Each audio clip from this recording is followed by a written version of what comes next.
Alright, so it's a new day, got a late start, but yeah, just trying to take the intake manifold off. So if your car's anything like mine and it's never been taken apart in 100,000 Ks, and what's that, 14 years, this fuel rail is going to be super stuck. So I disconnected the injectors plugs, the bolts that hold them in through those holes there was 2 of them, one at each end, as well as the clips that hold the injectors to the rail, and I cannot get this rail off. It moves, but it will not come off. So I've soaked it in WD. Apparently there's like slide hammers you can get for injectors. I'd really prefer not to have to do that. But anyway, I just worked around it, and there's some bolts for the intake manifold. So there's one at each end and one in the middle that are like visible, easily visible, down there if you can see it. And then there's the 2 injector rail ones, and then there's also ones that are underneath these plastic bits. So there's one there, and then there's another one that's underneath here, and you just have to take my word for it, but that one was a pain to get at, and I honestly don't know how I'm going to put it back in. But anyway, there's a couple other things you have to disconnect, like there's a breather here, this one, and then yeah, just make sure everything else is sort of out of the way. You don't have to disconnect this one, found that out the hard way, because it comes to here and you've already disconnected that, and it's all part of the intake manifold. And then it should just be just a hose clamp here, you just wiggle it, pop it off that, and it looks like it can wiggle out from underneath the fuel rail now. And yeah, it should be about it. So just gonna have to play around with some of these hoses and wires, and this intake manifold should come off. Alright, so I got the intake manifold off, and there were just these 2 vacuum lines that go into this and there, and then one on the other side here. And I couldn't disconnect them from here, and I couldn't disconnect this one from this little one-way valve thingy, so I disconnected it from this end. So yeah, you just do the old pliers on either side and twist it till it goes click to release, and then get like a screwdriver or the pliers on the inside and like wiggle it off. You got to be really careful not to snap the little nipple off. So if it had happened in here, that would have been throw away the manifold job, or try and glue it, which always sucks. So try to not disconnect it from here. And then this one just had a little green clip thing, so you can see the tabs on either side. Not very well, but anyway, you just peel it over that and it pops off. So yeah, that's the intake manifold out. And then finally, you can see the awesome supercharger that is apparently an electromagnetic one, like an air conditioning pump. So it's like Mad Max spec, I guess, but real nice and oily, which is super awesome. Means I've got lots of cleaning ahead of me. And yeah, so next is to disconnect the supercharger. So it looks like there's a couple of bolts and maybe a whole bunch of crap down the back here that I've got to figure out. But yeah, I've not approached this and I can't find any literature on it. So actually, I don't think it's attached to the head at all. I could leave that on. Oh, that'll be nice. I think I'm a lot further along than I thought. Yeah, so you can see that there's clearly a massive gap all the way down to the back, and this attaches to the front of the engine. I think the split is here somewhere, maybe a little bit lower. I can't really tell. Anyway, I might just start pulling the front off now and see where I get to. But yeah, that'll be nice if I don't have to pull the supercharger out. Alright, so I didn't show it, but I took off the hose clamps on this hose and then the one underneath. They sort of fell down further, but this is the tool I had to buy to do the job. So they're these stupid looking hose clamps like this that have they're like that, and they're very stiff and springy. So you can use regular pliers on them, but they're not very good. So I went out and bought these pliers here. So the pointy bit goes in the cup. So that pointy bit there goes in that cup, and then this bit rotates, so you can line it up on either side of this tab, and yeah, you can use them. But unfortunately this one is too big to fit between these pliers, so that's going to be annoying. But these are only 25 bucks from the local tool shop, and they did the trick on those 2 at the back. Next was the exhaust. So instead of pulling it off at the head, because I don't want to, I just undid these 2 down here. So it was just 2 13mm bolts, and I used a ratcheting spanner down there. It's very difficult to get access to and crack. So I soaked them in WD-40, and yeah, good luck, they sucked. This thing's unbolted.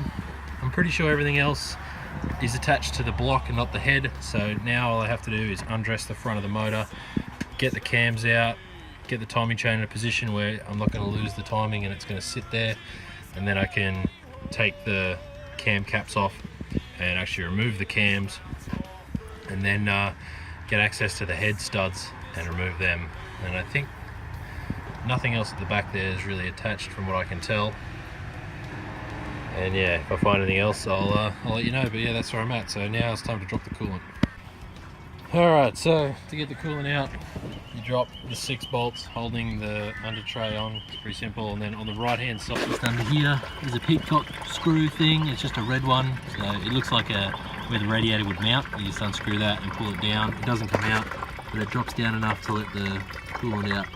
And then I'll basically just pop the cap on the reservoir. I don't suppose it matters because these aren't connected in their coolant line. So alright, so I'm undressing the front of the motor, and this is the water neck. It's supposed to be this long or something with the thermostat back here, but it snapped off right there when I was removing it. So you can see inside here there's bits of thermostat gasket and the piece of plastic, so I'm gonna have to figure out how to get all that out and get a new one. So that's awesome. So to get that part off, you take off both of these, make sure you mark intake and exhaust, don't forget, and keep all the screws with them. And then all of these bolts here, including these 2 engine lifting points, come out of the front of this. And then pretty much it's just a gasket the whole way around, and then there's another gasket, well, it's goo really, in there. And you just sort of gently wiggle it until it pops off. I pried against the cam gears. I don't recommend it, but it wasn't a very tight fit, so it sort of just squeezed off. I don't know what these are. I guess they're like the little engagement thingy, but whatever. The next thing is to figure out how to get this chain off and not lose timing from down at the crank, because I don't want to have to undress the whole front of the motor. I just want to have to take this stuff off.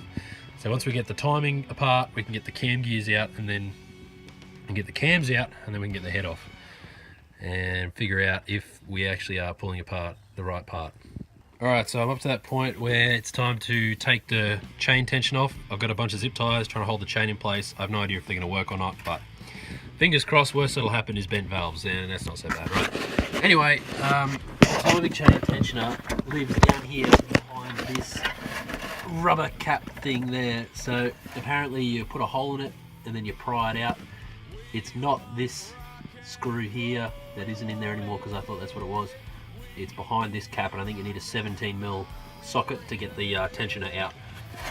So yeah, I'm going to try and get the cap off without ruining it, and then pull it out. So that's the way to get the tension off the chain on a W203 M271, I believe is the engine code. For some reason on this part it says A271, but yeah. Alright, so this is the rubber cap that is over the top of the timing chain tensioner. I couldn't get it out without destroying it, well, borderline destroying it. So on the other side it's actually metal, and it's got a small hole in the center that you can fit roughly a medium-sized screwdriver through. So make sure you don't insert it too far to come like past it and try and grab on here. It's what I did to begin with, and it wasn't moving. You sort of go a little less and you can pry it out pretty easily. It's not the easiest thing in the world, and it does kind of destroy it a little bit. You could probably glue this one up and knock it back in, but I presume that when you buy a timing chain tensioner kit, it comes with a new one. So alright, so with your 17mm socket on this side, you're able to remove the tensioner. Looks like it's just operated spring inside with oil, and yeah, it pushes on the chain guide inside of that side of the timing case. So yeah, don't lose this. It doesn't feel like it comes apart too easily, so there's no bits that will drop, but just be careful with it. You don't want to get any dirt in it either, so put it in a safe spot on your workbench. Alright, so the next thing to remove is the tensioner bolt thingies in here, and they're behind these little block offs. There's one on each side. So this is the first one, same deal as the other thing, just put a hole in the middle and then pry it out. They can be pretty difficult if you don't get the right amount of depth. As you can see, I made a few mistakes on this one, but probably reuse it. It doesn't look too bent up. So my technique is get a pick, you can see that, jab a hole in the middle, just like that, work it around a little bit so the holes are not a half bad size, and then break out the needle nose pliers and see if you can't jimmy it out. So you stick it in there, go for a little bit of depth, and then give it a bit of a pry a couple directions, see if it wants to play ball. This one doesn't. Oh, maybe. Yep, here we go. Okay, so the depth is really hard with one hand, just in case you're judging me. Alright, come on. Also, the other one took me like 10 minutes to get out, so this one comes out now at a record time. So left hands, lefty action. There we go. And just like that. So there's the two, probably pretty ruined, stupid rubber things. Alright, so trying to get the these bolts out of the front of the cam. Alright, so the second cam sprocket's off, and as you can see the alignments went out a little bit. Alright, so the next step is to remove the cam girdle thing.